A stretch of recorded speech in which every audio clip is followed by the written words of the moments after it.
కాలంలోనే ఎంతో ఉత్కంఠభరితంగా నడుస్తున్న జూబ్లీస్ బైపోల్ ఎలక్షన్లలో ఏ పార్టీ గెలవబోతుంది?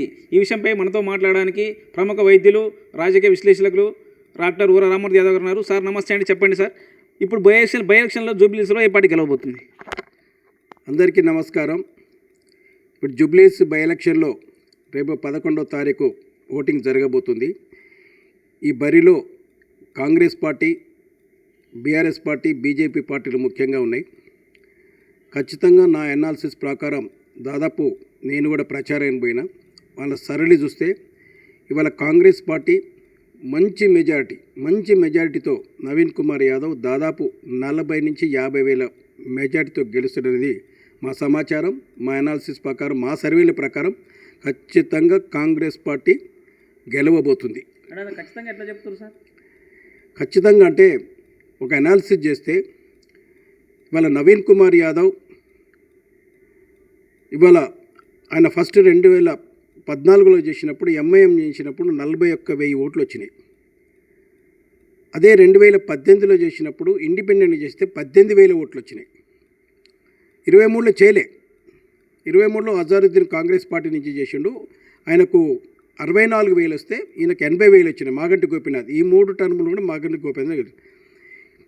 అయితే మొన్న 2023లో ఎంఐఎం క్యాండిడేట్ని పెట్టింది, ఆయనకు కూడా 7,000 వచ్చినాయి. ఇప్పుడు ఎందుకు మేము గెలవబోతున్నాం అంటే ఇది చాలా ప్రతిష్టాత్మకమైన ఎలక్షన్ బీఆర్ఎస్కి కూడా. ఎందుకంటే కాంగ్రెస్ గవర్నమెంట్ ఉంది. ఇదివరకే కార్వాన్లో బై ఎలక్షన్లో బీఆర్ఎస్ సీట్ నుంచి కాంగ్రెస్ గెలిచింది. ఇప్పుడు కాంగ్రెస్ ప్రభుత్వం ఉన్నది కాబట్టి ప్రజలు కూడా కాంగ్రెస్ వైపు ప్రభుత్వం ఏదైతే ఉందో దానికే ఓట్లు వేస్తే కాన్స్టిట్యున్సీ అభివృద్ధి జరుగుతుందనే ఆలోచన ప్రజలలో ఉంటుంది. ఉదాహరణకి ఇవాళ దాదాపు 200-300 కోట్ల రూపాయలు ఎలక్షన్ రాకముందే రేవంత్ రెడ్డి గారు ఇవాళ డెవలప్ చేసి మొత్తం ఫండ్స్ అన్ని అలాట్ చేసి నడుస్తున్నాయి. మోరెవర్ నవీన్ కుమార్ యాదవ్ అనేటోడు 2 సార్లు చేసిండు. దాదాపు ఒక 10 ఏళ్ల నుంచి ఆ కాన్స్టిట్యున్సీ లోకల్ క్యాండిడేటు, ప్రజల మధ్యన ఉన్నాడు. జూబ్లీహిల్స్ అని పేరుకి జూబ్లీహిల్స్ కానీ అంతా middle class, lower middle class, వాళ్ళంతా ప్రజలకు దగ్గరైనోడు.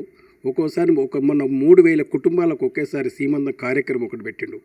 ఇవన్నీ కూడా యాక్టివిటీస్, చాలా సోషల్ యాక్టివిటీస్, మంచి పేరున్న మంచి అబ్బాయి. అలాగే ముఖ్యంగా ఆడ ఉన్నదంతా మైనారిటీస్. వాళ్ళ మైనారిటీస్ ముస్లిమ్స్ దాదాపు 1,20,000 నుంచి 1,30,000 ముస్లిమ్స్ ఉన్నాయి. ఇవాళ ఎంఐఎం కూడా ఇవాళ కాంగ్రెస్ పార్టీకి సపోర్ట్ చేస్తుంది. ఇదొక పాయింట్ చాలు. ఎందుకంటే పోయినసారి ముస్లిమ్స్ బీఆర్ఎస్ వైపు ఎందుకున్నారు అంటే ఖచ్చితంగా గవర్నమెంట్ ఉంది కాబట్టి ముస్లిమ్స్ బీఆర్ఎస్కు ఓట్లు వేసారు. గవర్నమెంట్ అదే ఉన్నది కాబట్టి వేసారు. కానీ ఇప్పుడున్న పరిస్థితుల్లో ముస్లిమ్స్ బీఆర్ఎస్ పార్టీకి ఓటేయరు. కాబట్టి కాంగ్రెస్ పార్టీకి ఇవాళ ఎంఐఎం సపోర్ట్ చేస్తుంది, ముస్లిమ్స్ కూడా సపోర్ట్ చేస్తారు. ఆయన ఇంకోటి నవీన్ కుమార్ యాదవ్ ఒకసారి ఎంఐఎం పార్టీ నుంచి పోటీ చేసి 41,000 ఓట్లు తీసుకున్నారు. ఆయనకు ఎంఐఎం పార్టీకి ఉన్న అనుబంధం, ఎంఐఎం పార్టీకి కాంగ్రెస్కి ఉన్న పార్టీ ఇవాళ అనుబంధంతో ఖచ్చితంగా ఆ ఓట్లు minority almost all 80% votes Naveen Kumar Yadav. ఇంకొక పాయింట్ ఉంది. ఇలా ఆంధ్ర వాళ్ళు ఉన్నారు, సెటిలర్స్ ఉన్నారు, కమ్మాస్ ఉన్నారు. పోయినసారి గవర్నమెంట్ ఉన్నది కాబట్టి కేసీఆర్కు భయపడి ఇవాళ బీఆర్ఎస్ పార్టీకి వేసారు. కానీ ఇప్పుడు బీఆర్ఎస్ గవర్నమెంట్ లేదు. ఇవాళ చంద్రబాబు నాయుడుకు ఇవాళ బీఆర్ఎస్ పార్టీకి పడతలేదు, శత్రువులు. ఇవాళ కమ్మ వాళ్ళు కూడా ఇవాళ బీఆర్ఎస్ పార్టీకి ఓట్లు వేయరు. ఆంధ్ర వాళ్ళు కూడా బీఆర్ఎస్ పార్టీకి ఓట్లు వేయరు. ఎందుకంటే కేసీఆర్ కానీ, కేటీఆర్ కానీ, చంద్రబాబును కానీ ఆంధ్ర వాళ్ళని తిట్టిన తిట్లు అందరికీ తెలుసు, వీడియోలు వచ్చినాయి, అందరు వచ్చినాయి. కాబట్టి ఒకవైపు నవీన్ కుమార్ యాదవ్ 2 సార్లు పోటీ చేసిండు, లోకల్లో ఉన్నాడు. ఇవాళ ఎంఐఎం పార్టీ కాంగ్రెస్ అలయన్స్ పనిచేస్తుంది. ముస్లిం ఓటర్స్ అంతా కాంగ్రెస్ వైపు చూస్తున్నారు. ఆంధ్ర ఓటర్స్ మొత్తం ఇవాళ బీఆర్ఎస్కి యాంటీగా ఉన్నారు. ఆ ఆంధ్ర ఓట్స్ కూడా ఇవాళ కాంగ్రెస్ పార్టీకే వేయవలసి వస్తుంది. ఓన్లీ కాంగ్రెస్ పార్టీకే వేస్తారు. సో ఇన్ని కాంబినేషన్లో మీరు ఎలా అనాలిసిస్ చేసినా ఇవాళ ఒకవైపు డెవలప్మెంట్ జరుగుతుంది, ఒకవైపు ప్రభుత్వం ఉన్నది, ఇవన్నిటి ఉన్నాయి. కాబట్టి ఖచ్చితంగా ఇవన్నీ అనాలిసిస్ ప్రకారం ఓట్ బ్యాంక్ మీరు ఏ విధంగా అనాలిసిస్ చేసినా సరే లోకల్ క్యాండిడేటు, 2 సార్లు ఎమ్మెల్యే, ఒకసారి ఎంఐఎం నుంచి చేసిండు, ముస్లిం ఓట్స్ అధికంగా ఉండరు, యాదవ్సులు ఓట్లు అధికంగా ఉన్నాయి, క్రిస్టియన్ ఓట్లు అదే ఉన్నాయి, ఇవాళ ఆంధ్ర ఓట్లు కూడా భయ్య ఉన్నాయి. ఇవన్నీ కూడా కలిసి వచ్చే కార్యక్రమం. ఎందుకంటే బీఆర్ఎస్కి ఎట్లా ఏ అనాలిసిస్ చేసినా ఇవాళ వాళ్ళకు గెలిచే పరిస్థితి కాదు కదా, డిపాజిట్ కూడా వస్తుంది రాదు. ఎందుకంటే ఒకవైపు వాళ్ళ కుటుంబ కలహాలు, కేసీఆర్ ఇంట్లో కుటుంబ కలహాలు, కవిత పార్టీకి దూరం అయిపోయింది. కేసీఆర్ అనారోగ్యం వల్ల ఆయన ఇవాళ అసలు ఆ కాన్స్టిట్యున్సీకే రాలేదు. ఇవాళ హరీష్ రావు వాళ్ళ ఫాదర్ పాపం ఆయన చచ్చిపోయి ఆయన ఒక కాన్స్టిట్యున్సీకి దూరం అయిపోయాడు. ఏమైనా ఒక కేటీఆర్ లేనిపోని ఇవన్నీ కల్పించుకుంటూ ఒక కాంగ్రెస్ పార్టీ మీద ఒక ఏదో ఫేక్ సర్వేలు క్రియేట్ చేయటం, అబద్ధాలు ఆడటం, చెప్పటం వాళ్ళకి అలవాటే కాబట్టి సోషల్ మీడియాలో అబద్ధాలు ఆడటం ఇవన్నీ చేసినా సరే కాంగ్రెస్ పార్టీ ఎప్పటికప్పుడు కేటీఆర్ ఏం మాట్లాడుతుండో దానికి కౌంటర్గా ఎప్పుడు పెడతానే ఉన్నాం.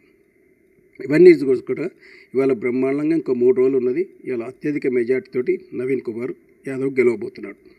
సార్ పలు రకాల సర్వేలు అంటే ఒక 10 రకాల సర్వేలు మొత్తం బీఆర్ఎస్ పార్టీకే ఎక్కువ శాతం ఒక 3%, 4% గెలుస్తాయని చెప్తున్నారు కదా, దీనిపై ఏమంటారు? యాక్చువల్గా ఈ సర్వేలన్నీ ఫేక్ సర్వేస్. బీఆర్ఎస్ కానీ ఇలా బీజేపీ కానీ ఫేక్ సర్వేస్ దాంట్లో నెంబర్ 1 పొజిషన్. ఇండియా టుడే పోయిన ఎంపీ ఎలక్షన్లో 400 సీట్లు బీజేపీకి వస్తాయని చెప్పేది, కానీ వాళ్ళు ఇంకా 60 సీట్లు పోగొట్టుకున్నారు. 64 సీట్లు బీజేపీ పోగొట్టుకుంది. ఇలా సర్వే తప్పు అయితే వాళ్ళే దిగి వచ్చి మా సర్వే తప్పు అయిపోయింది, మేము తప్పు చేసినాం, ఇది మేము సారీ చెప్తున్నాం అని వాళ్ళు చెప్పారు. వాళ్ళు అంత పెద్ద సర్వే వాళ్ళే.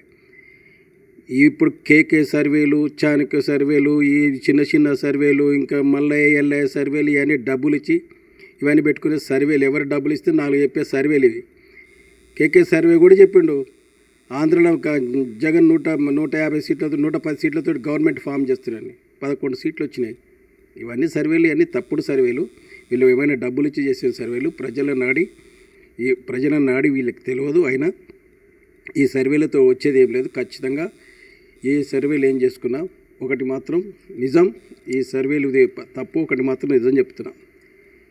ఈ సీటు, ఈ బై ఎలక్షన్ సీటు బీఆర్ఎస్కు చాలా ప్రతిష్టాత్మకమైన ఎలక్షన్ ఇది. కాంగ్రెస్ పార్టీకి ఇప్పుడు గెలిచినా ఓడినా వచ్చేది లేదు, గవర్నమెంట్ పోయేది లేదు, ఇచ్చేది లేదు, ఏం లేదు. కానీ బీఆర్ఎస్ పార్టీ గెలవకపోతే ఈ సీటు బీఆర్ఎస్లో ఈ పార్టీలో ఏ ఎమ్మెల్యే కూడా ఇప్పుడు బీఆర్ఎస్ పార్టీలో ఉండరు. క్యాడర్ మొత్తం పోతుంది. మొత్తం జిల్లా పరిషత్ ఎలక్షన్లు, గ్రామ పంచాయతీ ఎలక్షన్, మున్సిపాలిటీ వచ్చే ఎలక్షన్లు వచ్చే నాటికి బీఆర్ఎస్ పార్టీలో ఏ ఒక్క ఎమ్మెల్యే మిగలడు, ఏ క్యాడర్ మిగలదు. ఇది మాత్రం గ్యారంటీ చెప్తున్నా. రానున్న రోజుల్లో ఇలా రేవంత్ రెడ్డి మంచి మెజార్టీతో సీటు గెలిస్తే మొత్తం స్టేట్లోనే కాదు మొత్తం భారతదేశంలో కాంగ్రెస్ పార్టీనే ఒక రేవంత్ రెడ్డికి ఒక బలమైన నాయకుడు అవుతాడు. ఇవాళ ఖచ్చితంగా రానున్న రోజుల్లో గ్రామ పంచాయతీ జెడ్పీటీసీ ఎలక్షన్ మొత్తం మున్సిపాలిటీ స్వీప్ చేసేస్తాడు. ఖచ్చితంగా ఒక బలమైన లీడర్గా మాత్రం ఎదుగుతాడు. దాంతో గవర్నమెంట్ పడకపోయినా ఒక రేవంత్ రెడ్డి ఒక క్రేజ్ మాత్రం పెరుగుతుంది. ప్రతిష్ట మాత్రం ఆల్ ఇండియా లెవెల్లో రాహుల్ గాంధీ దగ్గర కానీ, ప్రియాంక గాంధీ దగ్గర, సోనియా గాంధీ దగ్గర ప్రతిష్ట పెరుగుతుంది. దాంట్లో మాత్రం ఖచ్చితంగా ఇది చెప్పగలను. ఇది మాత్రం ప్రమాదం బీఆర్ఎస్ పార్టీకి మాత్రం ఉన్నది. ఓకే, చూడండి మరి ఇప్పుడు ఏ పార్టీ గెలవబోతుందో మరి కొన్ని రోజుల్లో తెలియబోతుంది. చూస్తుండండి మన అప్డేట్స్ కోసం ఏటీవీ.